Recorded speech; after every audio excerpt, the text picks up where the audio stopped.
on average troponin kalau orang kena heart attack is 50. Okay. Bacaan dia 50. Kau agak-agak aku kena berapa? 60. Good guess. Aku kena bacaan level troponin aku, okay, average untuk heart attack 50. Kau Heart attack Ni bukan orang normal. Maksudnya normal semua attack. Oh, okay. Orang yang heart attack bacaan average, dia bila dia check ada average 50. Kau teka aku 60. Aku punya bacaan adalah 370. Ush. Tinggi. Which is tu aku cakap, malah aku tak pernah rasa sakit yang macam tu. Oh, so kau punya severe ni. Severe gila. Memang punyalah sakit.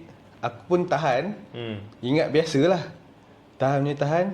End up aku punya reading is 370. And then dia cakap, okay, untuk normally 150 to 200 orang dah collapse.